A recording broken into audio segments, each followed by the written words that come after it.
आपकी रिश्तेदारी में सैफाबाद के इलाके में था जब उर्से गाजी उर्से हुजूर सैयद सलार मसूद गाजी का मौका था। एक बात हमने वहां ज़हन दी थी, आज फिर वो बात याद आ गई, आप सुनते जाओ। ये नए नए लोग पैदा हुए जिसे हम कहते हैं देवबंदी, अहले हदीस। आप जानते हैं वाक़ई में नहीं वाक़ई? अच्छा, आला हजरत वाले कितने? थोड़ा मेरा हाथ मेरे साथ बुलाइए। मसलके आला हजरत, मसलके आला हजरत, मसलके आला हजरत। सुभान अल्लाह, क्या प्योर है, सलेस है, टनाटन है। हुजूर सुभानी मियां का नारा है, आप हजरत टीटिया से टनाटन सुनिए। अल्लाह आपको सलामत रखे। ये जो कुछ किस्म के लोग हैं जो बहकाते रहते हैं, हालांकि यहाँ उनका बयान की जरूरत है कि वो टनाटन है, लेकिन है वो घुस कर वार करते हैं। तो सुनिए, पढ़े लिखे हमारे सब आप लोग पढ़े लिखे लोग, ये बताइए कितने साल पहले यहाँ पर शिया सुन्नी का बंटवारा हुआ? तारीख जानते हैं लोग? हाँ, आप लोग बताओ भाई। कोई 1832 दोबारा जब मुकम्मल हुआ तो 1932 में, वरना मस्जिदें पहले एक थी। अब आगे सुनो, मैं बात पूछ रहा हूँ, हालांकि शायद इस जुमले पर कोई इतराज नहीं कर सकता, लेकिन मैं आपको जनरल नॉलेज तारीफ बता रहा हूँ, बात मेरी समझ। कहा या तो सुन्नी है या तो देवबंदी है, ये सुन्नी है या तो शिया। और दो ही बोर्ड पाए जाते हैं उत्तर प्रदेश और पूरे हिंदुस्तान में। कितने बोर्ड हैं? कौन सा बोर्ड? शिया सुन्नी बोर्ड। ये जो बिचवा मांगे कहाँ से आ गए? कहाँ से आ गए सर? ये लिखा पढ़ी में है या नहीं? ये जीएस है, ग्राम समाज है, क्या है? क्या है? और अभी में कह दो नुज़ूल की जमीन पर है। नुज़ूल, हम यहाँ नाजिल है, कहीं से और जाके नाजिल होंगे। नाजिल नुज़ूल से हम हैं, तो जीएस है। अच्छा, कह भी सकते हो हजरत, जीएस तो पक्की जमीन भी हो जाती है, दफा लगाओ हो जाती। मैंने कहा ऐसे ऐसे दफात हैं हिंदुस्तान में और ऐसा ऐसा कानून है कि वो दफा भी टूट जाएगा, टूट जाएगा। कहा जब ये दोनों नहीं है, ये बात के हैं, ना उस बोर्ड में ना इस बोर्ड में, तो कहा किस बोर्ड में? कहा एक पैर इधर रखो एक पैर उधर रखो, मामला तमाम हो जाएगा। जब यहाँ इस पैर उस पैर का मामला है तो वहाँ भी इस पैर उस पैर का मामला होगा, ना यहाँ तमाम होंगे ना तू यहाँ लेखा जोखा में तेरा नाम है, ना भूरेख में तू यहाँ दर्ज है। कभी उठा के रख दिया, कभी हटा दिया, कभी रख दिया, कभी हटा दिया, उसे कहते हैं जीएस। इसकी गवर्नमेंट आई, उसी के वो रियाया हुए। कहा ये कौन है? कहा लेखपाली चरित्र। कहा कौन है? कहा प्रधानी है। कहा प्रधान ने कहा कि जीएस का मालिक मैं। कहा तू कैसे है? मैं लेखपाल हूँ, मैं मालिक। उसने कहा कानून गो हूँ, मैं मालिक। उसने फिर कहा साहब मैं एसडीएम हूँ, मैं मालिक। ये मेरी जमीन है, मेरा अख्तियार है, मेरा पावर है, जिसे चाहूं लिखूं। तो जो हिंदुस्तान के जीएस पर रहते हैं उसके मालिक सैयदना ख्वाजा गरीब नवाज है, जिसे चाहे उसे अता कर दे और जिसे चाहे उसे भगा दे। नारे तकबीर, नारे रिसालत, फैज़ान अहले बैत मुस्तफा, नारे तकबीर, नारे रिसालत। यहाँ रिकॉर्ड में नाम है ना वहाँ रिकॉर्ड में नाम है, रिकॉर्ड में नामे नहीं है। अब कहो ये बातें मैंने क्यों शुरू की? अब आगे मुलाजा फरमाओ। मैंने बात इसलिए शुरू की है बात कि आप अपने जहन को हाजिर रखो। 632 साल हुकूमत बर्रे सगीर आज़म पर, हिंदुस्तान से लेकर पाकिस्तान पाकिस्तान से लेकर बांग्लादेश से लेकर आपके अफगानिस्तान, तालिबान, इन मुल्कों को जब आप ज्वाइन करोगे और इसके नंबरात और फहरिस्त मिलाओगे तो पता चलेगा ये बर्रे सगीरे आज़म के जो मुल्क हैं और इनके तमाम जो ममालिक हैं, इन मुल्कों में 632 साल अगर इस्लामी हुकूमत रही तो पूछो ये हुकूमतें अगर कायम थी तो हुकूमत देने वाली कौन सा थी? हुकूमत देने वाली अगर कोई साथ थी तो सैयदना हजरत जुनैद बगदाद की जात थी, हजरत ख्वाजा नवाज की जात थी, हजरत गौसे आज़म की जात थी। जिन मुल्क में जिसने हुकूमत की है अल्लाह वालों ने उन्हें वहां का सरताज बना दिया। सुभान अल्लाह, जिंदाबाद, सुभान अल्लाह। की बात चली गई, जहां बैठे हो यही की बात करो, यही की बात करो। कौन नहीं जानता अकबर बादशाह को? कौन नहीं जानता हजरत औरंगजेब रहमतुल्लाह ताला अलैह को? कौन औरंगजेब रहमतुल्लाह अलैह जो 11वीं सदी के मुजद्दिद हैं, 11वीं सदी के। ये तो मियां हम आईना दिखा देंगे दाग चेहरे, जिसे बुरा लगे वो सामने से हट जाए। सुभान अल्लाह। ये तो इसीलिए कहता हूँ पढ़ो, तुम प्राइमरी में पढ़ते हो, बीए करते हो, एमए करते हो, तुम 8th क्लास में हो, 7th क्लास में हो, पहले कह दिया तुम्हारे स्कूल के डायरेक्टर ने सब लेखक की किताब ना चलेगी, हर राइटर की किताब, इस राइटर की ही किताब लाना। गोया उसकी मर्जी की बातें उसमें छुपी है, उसकी मर्जी की बातें। इतिहास बदला तो नजरिया बदला तो इतिहास बदला, और जब इतिहास बदला तो नजरिया बदल गया। मौजूदा दौर में मुझे कहने की जरूरत नहीं है, आने वाले वक्त में 50 साल में लोग नाम भूल जाएंगे, वही नाम लेंगे जो लिखा जा रहा है। इतिहास बदला, नजरिया बदली, और नजरिया बदला तो इतिहास बदल गया। आपको बात बताऊं, कहा कि फला लेखक की किताब पढ़ना तो कभी ये जाना कि तुम अगर औरंगजेब की बात जान रहे हो, जो तुम्हें तोड़ मरोड़ के पेश किया जा रहा है, औरंगजेब को मुजरिम बना के पेश किया जा रहा है, क्या तुमने ये जाना ये अपना है या गैर है? इसका लिखने वाला कौन है? हाँ, अपने बाप को उन्होंने जेल में डाला, ये सच्चाई है। उसकी वजह जानकर गए हो फतेहपुर सीकरी, घूम के आए हो? फतेहपुर सीकरी में जाना, जो किला मौजूद है, जहां पर हजरत शेख सलीम चिश्ती की दरगाह, वहां पर जाना देखना। और उसी आपके जिसे आप आगरा का फोर्ट कहते हैं, आगरा किला, आगरा किले के अंदर जाना, तो आगरा किले में जाकर देखना कि कहा जाता है कि अकबर बादशाह को औरंगजेब बादशाह ने यही नजरबंद किया था। आज का वीवीआईपी आदमी इतनी खूबसूरत महल में नहीं रहेगा जहां उन्होंने अपने वालिद को रखा। 5 वक्त के नमाजी, हमारी जिसकी सोच ये हो कि मेरे कब्र पर टाइल्स न लगाई जाए, मेरे कब्र पर गुंबद न बनाया जाए, मेरे कब्र पर कुब्बा न लगाया जाए, यही पैसा हमारे गरीबों में तकसीम कर दिया जाए, उसी मुजद्दिद का नाम हजरत औरंगजेब रहमतुल्लाह अलैह। सुभान अल्लाह, सुभान। तारीख उठाकर देखो, सबके मज़ारात पर आज संगमरमर है, लेकिन औरंगाबाद में खुलदाबाद शरीफ चले जाओ, मैं कई बार फातिहा पढ़ने गया हूँ, वहां जाओगे तो आज भी मिट्टी की कब्र है, मिट्टी की मज़ार हजरत औरंगजेब रहमतुल्लाह अलैह। सुभान सुभान। अपनों को नहीं छोड़ा, शरीयत का जो पाबंद रहा उन्हीं को औरंगजेब रहमतुल्लाह अलैह ने पसंद किया। कभी अगर तारीफ पढ़ना तो अपनों की तारीफ पढ़ना, दूसरों की तारीफ न पढ़ना। इसलिए मैं बात कह दिया कि हम एक हमारे चचा साहब हैं, कुछ ऐसी बात है उन्होंने इतनी खराब बात कर दी मजहब इस्लाम की तारीख के मामले में, तारीख इस्लाम में, कि मैं मस्जिद में तो जवाब न दे पाया, बाहर निकला। हमने कहा शर्म आती है, तुम्हारी उम्र 56 साल है, तूने हिंदी की किताबें पढ़नी है, काश पहले तेरे अंदर इस्लाम के इन जानिसार गाजी और सिपाही इस्लाम और सिपा सालार में आज़म का तुम्हारे पास दर्द होता कि इस्लाम यहाँ तक फैला कैसे है, तो तू पढ़ता पहले बोलता बाद।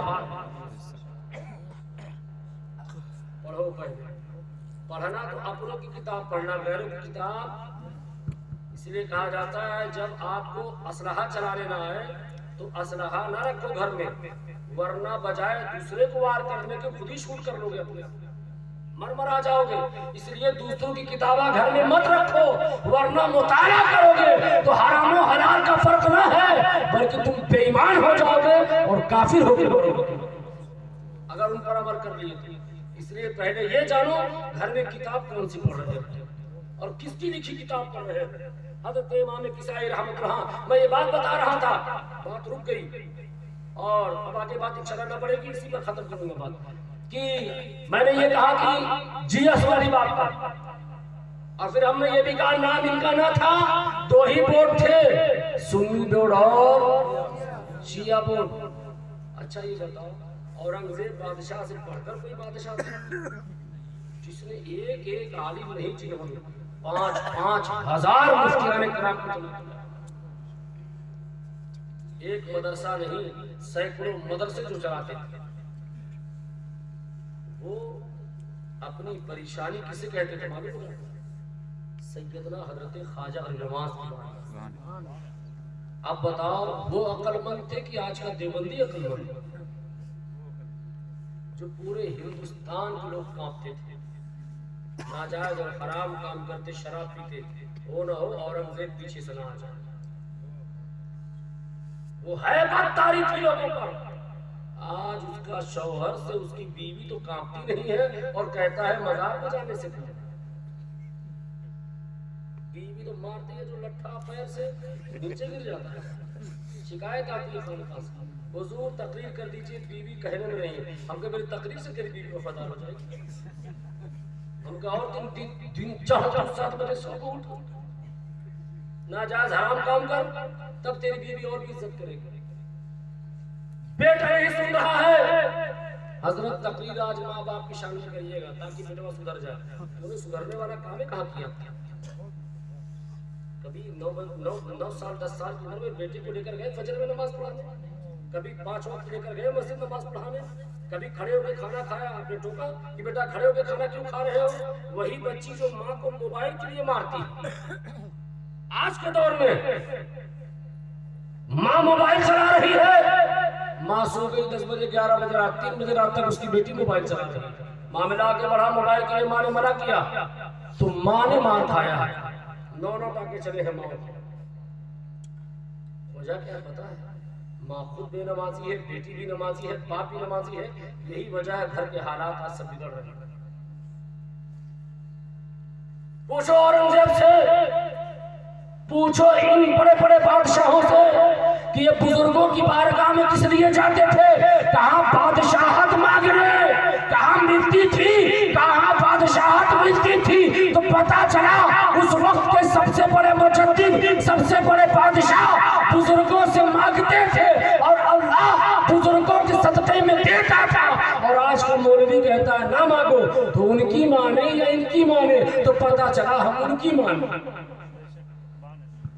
आज बच्चियां मोबाइल पे बात कर रहे हैं और इतना खराब घर का दौर हो गया कि शादी जब हो रही है तो बच्चियां जो है, शादी तो हो रही है, 2 को ज्यादा गम सताता है। सुनो मेरी माँ को, एक तकरीर का टुकड़ा तुम्हारे लिए और लेकर जाना और घर घर में बांटना मेरी बात तबर्रुक के तौर पर। और शायद ये बात तुम्हें अच्छी लगी। कौन लड़की नहीं चाहती हमें शौहर इज्जतदार मिले? कौन नहीं बेटी चाहती? कौन ऐसा बाप नहीं चाहता, माँ नहीं चाहती जो हमें दामाद ऐसा मिले जो मेरी बेटी का ख्याल रखे? सबको ऐसा दामाद चाहिए, सबको ऐसा बेटा चाहिए दामाद के रूप में। 2 को सबसे ज्यादा तकलीफ होती है। सुन लो मेरी, एक भाई को दूसरे बाप क्या तकलीफ होती है जानते हैं? जब बड़ी बेटी 18 साल की होती है तो सगे बाप से झगड़ा करती है कुंवारी, सगे भाई से झगड़ा करती है कुंवारी, सगी माँ से झगड़ा करती है कुंवारी, कोहराम मचाई है घर में। बाप कहता है अल्लाह इसकी शादी जल्दी हो, बहुत बदतमीज हो गई। मेरी खानकाह में अगर 3000 मरीज आते हैं तो 700 से ज्यादा बच्चियों की शिकायत खानकाह में आई। हजरत दुआ फरमा दे मेरी बेटी मेरे हाथ से निकल गई। अफसोस है हमारी बच्चियां आज अपने से निकाह के लिए तलाश रहे लड़के, आज मामले सारे गुनाह की तरफ माइल हो रहे हैं और ऐसी कारनामे ऐसे हो रहे हैं। अस्तगफिरुल्लाह रब्बी मिन कुल्ली ज़ंबि व अतूबु इलैह। आप तौबा करो सरकार कि किसी और के घर में ना आग लगे, वरना करीब ही आग घर में पहुंच जाए। हम दूसरे के अंदर आग तो तलाशते हैं, अपने घर में कभी नहीं देखते। 3 बजे रात में उठकर मेरी बेटी कर क्या रही, मेरा बेटा कर क्या रहा। 2 बजे रात में बेटा आके सो जाता है, 11 बजे सो उठता है। बाप नहीं बोल सकता, वो डर रहा है वो ना हो उल्टा बेटा ही मुझे गाली बकते हैं। समाज में नहीं बोल सकता हो ना हो अभी सबके सामने मुझे जवाब मिल जाए। ऐसी बातें हैं या नहीं है या नहीं? ये बातें पाई जा रही घर में। और डर इस बात का है जब ये सगे बाप, सगी माँ, सगे भाई को गाली बक सकती है, झगड़ा कर सकती है, तो शादी के बाद शिकायत जरूर चलती आ जाए। डर इस बात का है। बहुत मुश्किल से रिश्ता ढूंढा, 6 लाख खर्चा किया, अरे अल्लाह कहीं से शिकायत न। अम्मा को भी डर है, लेकिन डर से अपने बेटे और अपने शौहर के सामने नहीं कह सकते। गलत कह रहा हूँ, सही कह रहा हूँ, महबूब पुरा लो। ऐसा है या नहीं है कि नहीं? दबे कुछ के कह रहे हो यार? पूरे हिंदुस्तान का दौरा कह रहा हूँ और जो वही कह रहा हूँ जो मेरा सर्वे कहता है, और सर्वे कभी गलत नहीं होता। 100 में 10% घर बचे हैं, 90% में आग लग चुकी है घर में। हर कोई अपने बेटा बेटी से परेशान है। सुनो, मैं एक सस्ता इलाज बता के जा रहा हूं। ना वजीफा, ना तावीज, ना बंदिश। अगर बेटियों ने अमल कर लिया खुदा कसम तो अपने ससुराल में राज करेंगे। आपको जिंदगी बुढ़ापे तक सर न खुजाना होगा, आपको शर्मिंदगी का सामना न करना पड़ेगा, आपको फोन कभी नहीं आएगा, आपकी समझी या समझी न करेंगे कि आपकी बेटी सुबह उठती नहीं है। एक तोहफा ले जाओ मेरी तरफ से, और यही कायदे मिल्लत के उर्स का पैगाम है, और इस पैगाम को आम करना और तावीज बना कर रखना। इस बात जो मैं बताने जा रहा हूँ, एक बेटी का नाम है रेशमा। उसका जब रिश्ता लगा रेशमा का, तो लोगों ने शिकायत किया उसके घर वालों से। शिकायत किया कि जो तुम्हारे होने वाली सास है इतना झगड़ा करती है कि पूरे मोहल्ले में जब तक वो झगड़ा नहीं कर लेती, वो सुबह जो है चाय नहीं पीती, वो झगड़ा ढूंढती रहती है। बहुतों ने मना किया, बहुतों ने मना किया। आखिर में जब उसके घर वालों तक बात पहुंचती रही, उसने कहा मंगनी हो गई, निकाह होने वाला है, 4-5 दिन का मामला है, अब लिहाजा निकाह वहीं होगा। बात समझना मेरी बात। हमारी खानकाह में लोग को आना जाना है, कोई वाकया नहीं बता रहा हूँ, चश्मदीद गवाह हूँ, और ये मुझसे रिलेटेड रिश्ता का मामला है। हमारी खानकाह से उनका राब्ता है, और वो शहजादी वो थी जिसने कसम खा लिया था कि मैं किसी और से शादी करूंगी, और वो हमारे और आपके मजहब से था। लेकिन अल्लाह तबारक व तआला जिसकी तौबा कबूल फरमाता है, अल्लाह उसे ऐसा कर देता है गोया वो अभी अभी माँ के पेट से पैदा हुआ। वही शहजादी कहती थी मैं मर जाऊंगी लेकिन शादी उसी से करूंगी। खानकाह में लाके मेरे यहाँ एडमिशन करवाया निस्वा, और जब निस्वा में उसका एडमिशन हुआ तो 2 महीने के बाद अपने घर तशरीफ ले गई। 1 हफ्ता बमुश्किल मेरी खानकाह में रही, लेकिन रोकने के बाद मुअल्लिमात ने जब रोका, सदर मुअल्लिमात सारे लोगों ने जब रोका उसे, बच्ची जब रुक गई निस्वा में मदरसे में, 2 महीने के अंदर वो कनीज़े फातिमा बन गई और ऐसी सच्ची नेक पारसा बनी। जब घर गई, जब राब्ता हुआ तो उसने उस लड़के को जवाब दिया। सुनो मेरी माँ बहनों, जवाब क्या उसने दिया कि अगर तुम मुझे दोबारा तंग करोगे तो मैं पुलिस में तुम्हारी शिकायत करूंगी। तू जहन्नमी मैं जन्नती। सुभान अल्लाह। तू जहन्नमी मैं जन्नती। तेरा रिश्ता अलग, मेरा रिश्ता अलग। मैं मुस्तफा करीम की उम्मती, और तेरा मेरा रिश्ता कभी नहीं हो सकता। इसलिए तुम्हारा मुझसे कभी कांटेक्ट करने की कोशिश न कर। रिश्ता जब हुआ, निकाह जब हो गया, 15 दिन के बाद अपने सास ससुर दोनों को मेरी खानकाह में लेकर आई, और अपनी सास से कहती है सास के बारे में, हजरत दुआ फरमा दे ये नमाजी हो जाए। तो उसकी सास कहती है हजरत यही एक आदत इसकी अच्छी नहीं लगती, जब हमारे आदमी होते हैं, हमारा बेटवा होता है, हमारे दामाद होते हैं, खानदान के लोग, तब हमको ये जलील रुसवा करती है कि अम्मा नमाज पढ़ो, अम्मा नमाज पढ़ो। सुबह उठा कहती है 4 बजे चलो नमाज पढ़ो, बरस नहीं कर देती है तो नमाज पढ़ो। तो मेरी आंख में आंसू आ गया, मेरी खुदा कसम मेरी आंखें आज के बाहर हो गई। मैंने कहा अल्लाह सबको ऐसी ही बेटी दे, मौला सबको ऐसी ही बेटी मेरे पाक परवरदिगार जो बिगड़े हुए घर को बना। उसकी माँ, उसकी सास एकदम परेशान थी, कहा हजरत इसको समझाइए, मैं शादी करके लाई हूँ, तो मैंने सोचा कि इसको रोज मैं डांटूंगी, ये रोज मुझे इसकी डांट सुननी पड़ी। फौरन उसकी बहू ने कहा रेशमा ने, हजरत दुआ फरमा दे, ये जो है ये देखिए जो है पहन क्या रही है, हमने क्या पहन रही है। कहा बहुत मुश्किल से तो हम इनको बुर्का पहना के लाए हैं। कह रही है जब से शादी हुई पहली बार मैं बुर्का भी पहनी हूँ, ये तो ऐसा लग रहा है जैसे फांसी का फंदा है। हमने कहा पहनी क्या है अंदर? कहा हजरत ये पहनी है साड़ी। हमने कहा तो क्या हुआ? हमने कहा जायजा लो, बच्ची कहाँ तक पहुंची? कहा हजरत पेट इनका खुला है, ये हराम है। अल्लाह, बच्ची कह रही है हजरत जिस्म दिख रहा है, ये गुनाह है।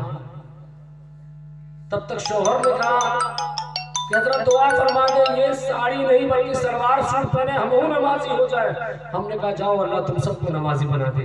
अल्लाह का फजल, उसका करम है। 1 महीने बाद वही शहजादी, वही रेशमा अपने शौहर के साथ, अपनी नंद के साथ, अपने घर वालों के साथ खानकाह आई, तो मैं उसकी सास को ना पहचान पाया। उसकी सास ने कहा अस्सलाम वालेकुम हुजूर। हमने कहा वालेकुम अस्सलाम। कहा हजरत ये देखिए मैं सलवार सूट पहन ली हूँ, और जब से गई हूँ 3 दिन के बाद मैं नमाज़ें 5 वक्त पढ़ने लगी। मेरी बेटियां ज़बान दराज थी, मेरी बेटियां भी नमाजी हो गई है, वो भी साजिदा आबिदा बन गई। मेरा बेटा भी नमाजी हो गया, मेरे शौहर भी नमाजी हो गए। हम सब फजर में उठ के नमाज पढ़ते हैं, ऐसा लगता है मेरे घर में रोज नमाज ईद हो रही है। सुभान अल्लाह, नारे तकबीर, नारे रिसालत। या अभी भी आपकी शादी आपके बेटे की होने वाली है। कसम खुदा की अगर आपने पर्दे में रखने का तरीका सिखा दिया और उसे नमाजी बना दिया है, तो मेरी माँ बहनों, तुम जो परेशान हो, तुम्हें इज्जतदार शौहर मिले ना मिले, तुम अपना कैरेक्टर फातिमी लेकर जाना, अपने आंखों में हया लेकर जाना, और यही फार्मूले पर अमल करना, तो इंशाअल्लाह तुम आज घर की वो ज़ेब व ज़ीनत बनकर निकलोगी। हर कोई तुम्हें इज्जत की निगाह से देखेगा, तुम्हारा शौहर भी तुम्हें प्यार करेगा, तुम्हारे घर वाले एक अफराद तुम्हारी इज्जत करेंगे। यही कायदे मिल्लत उर्स का पैगाम तुम्हारे लिए है कि तुम नमाज पढ़ो, और तुम्हारे माँ बाप के लिए हुक्म है कि वो नमाज पढ़े। अल्लाह तबारक व तआला इस उर्स को मौला कामयाब व कामरान बनाए, इलाहुल आलमीन इसे अपनी बारगाह मुअल्ला में कबूल फरमाए। और मैं आपको बताऊं कि आप अपने घरों में बीमारी जो लड़ाई झगड़े की है, सुबह उठकर लड़ाई हो रही है, तो आप अपने घर वालों को नमाजी बना दीजिए। फजर में अपने बच्चों को उठाइए, अपनी बीवी को उठाइए, अपनी बेटी को उठाइए, अपनी बहू को उठाइए, और सुबह फजर में नमाज पढ़िए। खुदा कसम आप मर जाएंगे, मरते दम तक आपके घर में कभी झगड़ा ना होगा। क्यों? जिसके घर में नमाजी होते हैं, कुरान कहता है इन्नस्सलाता तन्हा अनिल फहशाई वल मुनकर, बेशक नमाज बेहयाई और बुरी बातों से रोकती है। इसलिए आप नमाज पढ़ोगे तो इंशाअल्लाह बेहयाई आपके घर से दूर हो जाएगी, अल्लाह गरीबी को दूर फरमाएगा। पाक परवरदिगार महमूदपुर के मुसलमानों को मौला ताला कामयाब व कामरान बनाए, और पाक परवरदिगार हुजूर कायदे मिल्लत की कब्र को मौला फुक्के नूर बना दे, और उनके फैजान से हम सबको माला माल होने की तौफीक अता फरमाए। इलाहुल आलमीन की बारगाह में दुआ है मौला ताला हम सबको मसलक आला हजरत पर चलने की और कायम रहने की मौला तौफीक अता फरमाए। अस्सलामु अलैकुम व रहमतुल्लाह।